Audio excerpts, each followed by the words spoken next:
Salamat Dot sa lahat. Na-miss ka namin. Matagal din nating pinagsamahan. Opo, boss. Naintindihan kita, boss. Naiyak ako.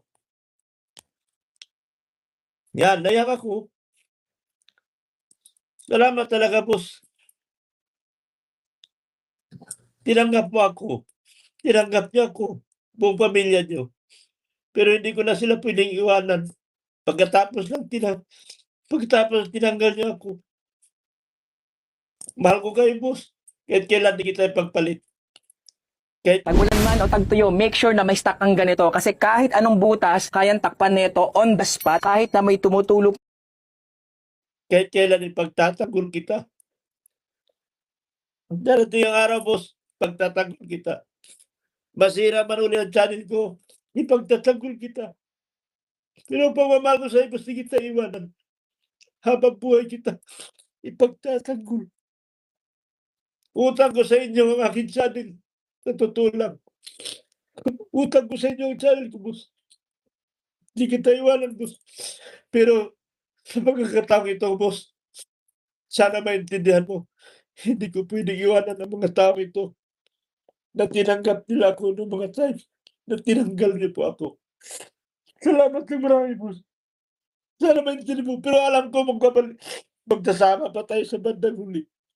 Pero sa ngayon, hayaan mo muna ako, boss. Ipagpatuloy ko ang natutunan ko sa Kalinga. Ipagpatuloy ko, boss. Una kong project yung simbahan. Good morning, good afternoon at isang magpagpalang araw po ang gabi sa ating lahat mga kabalbas natin. So dito nga po ngayon ay atong bibigyan ng reaksyon itong live ni Dr. Love. So ating nakikita dito, ating matutunghayan kung gaano niya talaga dinadamdam yung pag... Sa akin naman kasi dito, it's my opinion ng mga balbasa. Wala naman sigurong perpekto yung tao talaga, no? Pero sa ginawa ng iba, meron kasing nambabash na mga balbas dito sa pag-iyak na dahil ang sabi ay wala daw itong luha mga balbas natin. Pero ganun pa man, iba-iba tayong mga opinion at kuro-kuro. Dito kasi ay medyo naibash ng ibang reactor itong si Dr. Love. Dito nga sa paghingi niya ng sorry, tawad kay Kalinga Prab, at doon nga nagkomento nga si Kalinga Prab mismo doon sa mismong live niya. Ang sabi niya na matagal na silang may pinagsamahan kaya hindi rin niya talaga makalimutan si Dr. Love. Kaya doon sa komento na yun, doon nagpapaiyak dito si Dr. Love mga balbas natin. So paano nga ba? Paanong nangyari? Bakit nga ba hindi naramdam at naghumagulgol ng iyak si Dr. Love mga balbas? Ito ba ay kaplastikan or ito ba ay parang pawang kasinungalingan or ito ba ay talagang totoo, tunay na kanyang naramdaman dito sa kanyang live? Tunghayan po natin at mag-like at mag-comment po kayo kung ano po ang inyong naramdaman patungkol dito. So ito po yon. May palabra de honor po akong tinatawag. May palabra de honor po akong tinatawag. Doon sa mga gustong makabalik ako, naintindihan ko po yon. Mahal mo siya, mahal ka ba niya? Mahal din po siguro. Basta ito lang masasabi ko, mahal ko si Rab, mahal ko ang Kalingap, Kalingap ang puso ko, kaya nga ako nagpagawa ng simbahan ngayon dahil sa natutunan ko sa Kalingap. Pero ang bumalik pa po, tingin ko imposible na. Hindi ko po pabayaan ang grupo na ito na siya pong nagtanggol sa akin at tumanggap sa akin nung mga times na walang-wala ako. Ito po ang Team Guapa. Tinanggap po nila ako na tao at hindi po ako pwedeng umalis dito. Tama po ba? Di ka mahal nun, ikaw na lang nagmahal. Opo, may maring hindi ganoon pero ako, totoo. Mahal ko si Rab, mahal ko ang grupo, mahal ko ang mga barkada ko, mahal ko ang K-Boys, pero ando na tayo, tinanggal niyo na po kasi ako. Nung time na tinanggal ako, akala ko wala na akong pupuntahan.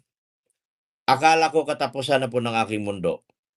Akala ko katapusan na po ng aking vlogging. Pero doon ako naniwala nung time na tinanggal ako, nabuo po natin ang Team Guapa. At nakita ko po, mas marami pang nagmamahal sa akin.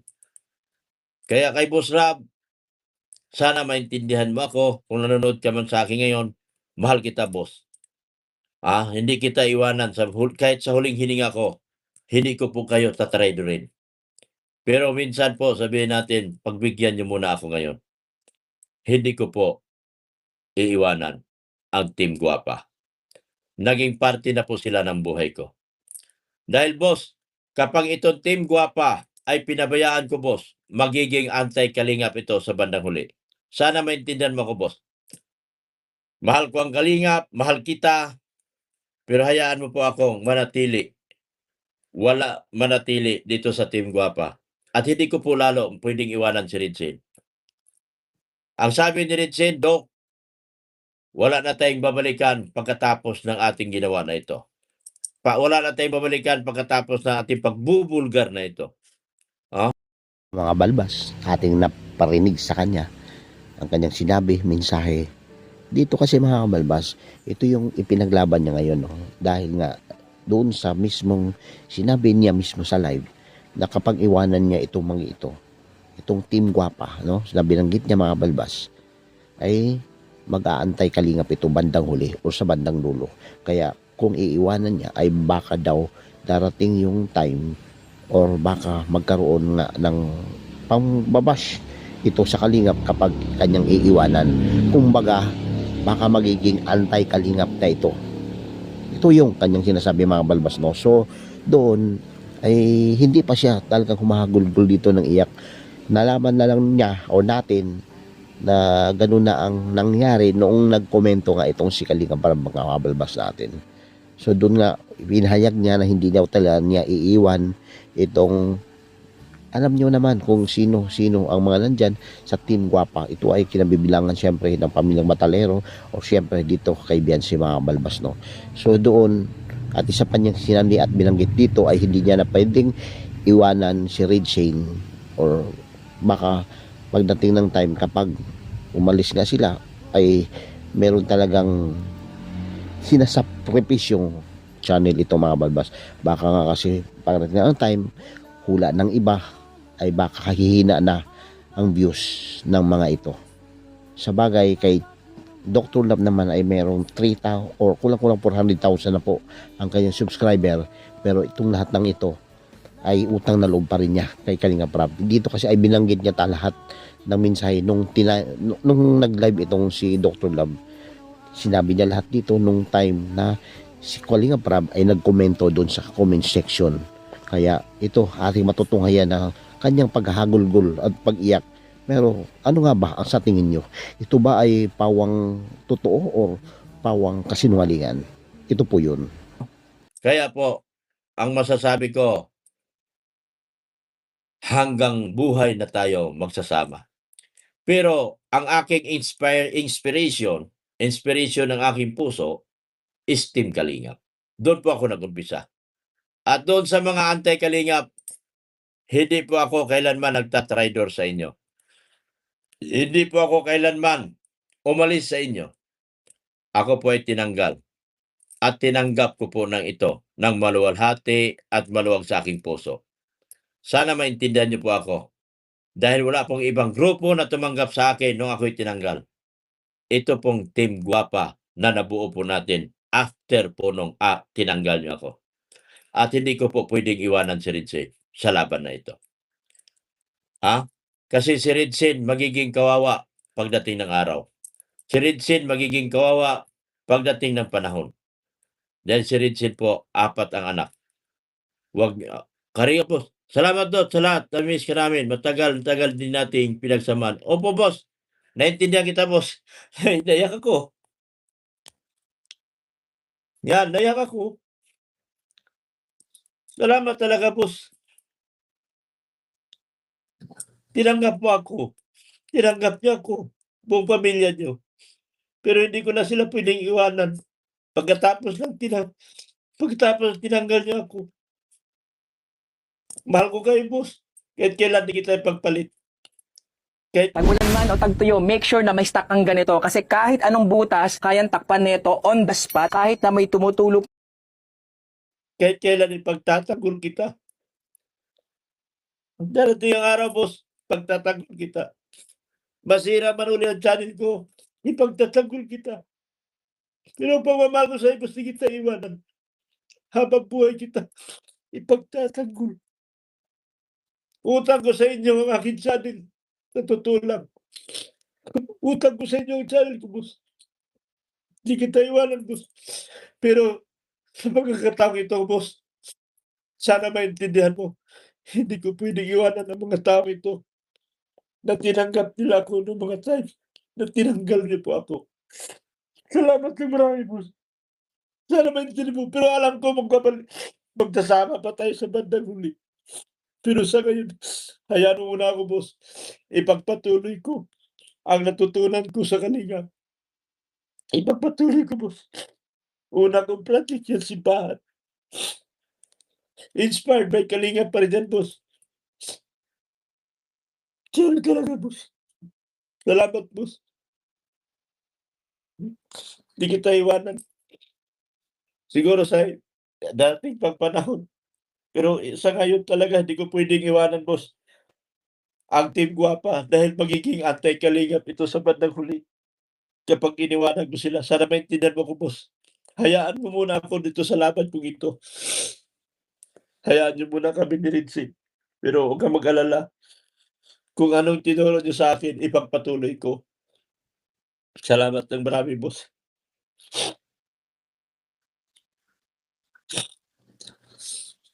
Ang pagmamahal ko sa'yo, boss, hindi magbabago. Ang respeto ko sa pamilya niyo at sa iyo, kay Ate Ina, hindi magbabago. Kita mo naman, hindi ko kumukontra sa'yo. Hindi ako nakipag-away sa'yo. Hindi ako nakipag-away. Kung ano man, atin lang yun. Pero hindi ko pwedeng iwanan kasi, boss, ang pagkakataon na ito nabuo nung time na tinanggal mo ako, boss, nabuo kasi itong grupo. At magiging anti-Kalingap ito pagdating araw. Hayaan mo na malay mo magkasama pa tayo sa huli. Hindi ko lang alam kailan. Basta yun lang sinasabi ko. Salamat talaga. At hindi ako lalaban sa inyo kahit kailan. Hindi ako lalaban sa inyo. Hindi ako lalaban sa inyo. Ipagpatuloy ko ang gawain ng Kalingap. Yun lang ang may pangako ko. At hindi mo ako magiging hadlang at hindi mo ako magiging kalaban. Hayaan mo na lang ako. Dahil mas kawawa itong grupo na ito na napakalaki na nabuo ko. Nabuo ng yung awa nila sa akin nung tinanggal mo ako. Magiging anti-Kalingap ito, boss, kapag iniwanan ko. Salamat ulit, boss.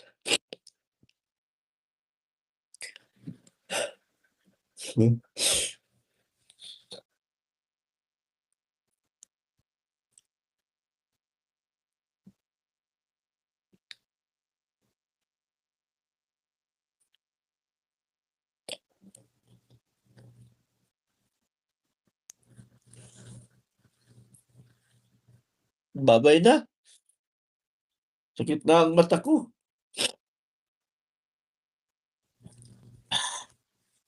Salamat sa inyo.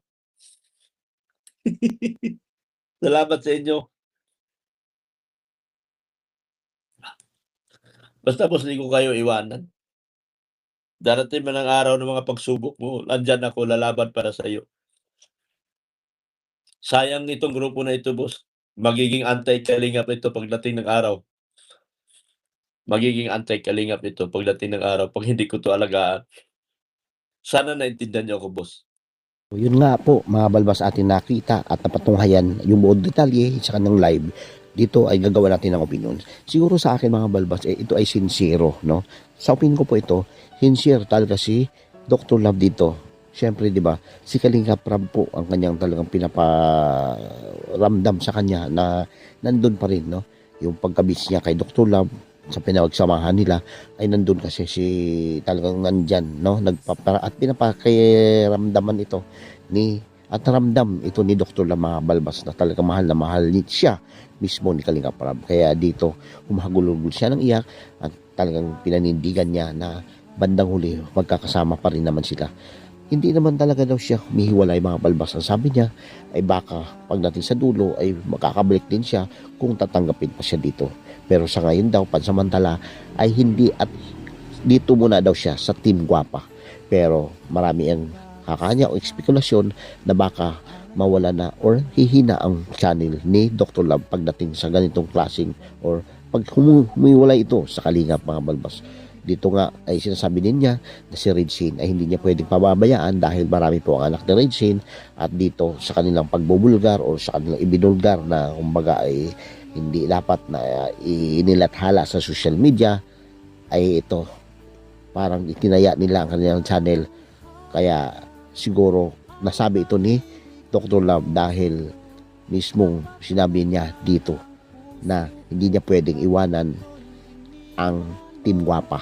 At siyempre, ganun din si Regine mga balbas natin.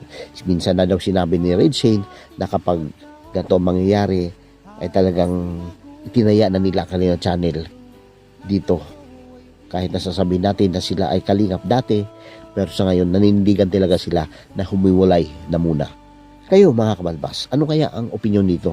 Ano ang inyong espekulasyon o yung saloobin dito sa tungkol sa pagla-live niya at umiyak-iyak itong si Dr. Love? Kasi marami po ang nagsasabi na si Dr. Love po ay pawang mga kaplastikan lamang ang kanyang ginawa. Pero kung sakali man na ito nga, minsan ang sinasabi kasi ni Kalinga para mga balbas na hindi naman siya dapat magsuri sa kanya, no? So, at saan ba siya may malaking kasalanan? Doon mismo kasi sa live ni Kalinga Prab ay binanggit dito na dapat doon sila humingi ng dispensa or sorry or mas malaking kasalanan nila ay doon mismo kay Kalingap Edo talaga mga balbas. So binanggit naman niya ito ni Kalinga Prab sa nakaraan mga balbas natin. So yun lang naman po ang atin. Ang sa akin lang ay sincero ito si Dr. Love, pero pagdating nga dito at maraming nagre-reaction sa kanya na pawa mga hindi daw katotohanan ang kanyang sinasabi at kanyang naramdaman o kanyang pinapakita. Pero sa atin naman ay respeto, no? Respeto natin ang kanyang sinasabi at ang kanyang naramdaman, ang kanyang pag-iyak, ang kanyang pagluha dito dahil doon nga mismo sa komento, sa live mismo na nandun si Kalinga Prab na sinasabi ni Kalinga Prab na mamimiss niya ang kanilang pinagsamahan mga kabalbas natin. So napaka talagang masabi natin talaga na ito ay sincero itong si Dr. Love pagtungkol sa ganong sitwasyon na nandun si Kalinga Prab. Talagang kita natin na naramdaman natin na talagang mahal na mahal ni Dr. Love itong si Kalinga Prab mga balbas natin. Ganon din si Kalinga Prab, mahal din niya itong si, yun nga lang ang problema ay hindi na kumbaga di ba doon sa isang problema lamang na dapat ay nasolusyonan na nung ipinalibate o yung dapat hindi po na i-social media o na i-public ang kanilang mga nangyayari o sa ganun pangyayari. Pero dito nga ay iba po talaga kasi si Dr. Love. Kaya nung isiniwalat kanya ito ay talagang itinaya na nila kanilang mga channel. So kayo, magkomento kayo mga balbas. Ano ang inyong nararamdaman dito? Ano ang inyong pwedeng i-share at opinion patungkol dito? Thank you at yun lang po ang ating masasabi. At bukas ang gagawa pa rin tayo ng reaction video. So mga hindi pa nakasubscribe, like, share na lang po at komento sa ating comment section. Thank you, God bless. At mabuhay po tayong lahat. Bye-bye.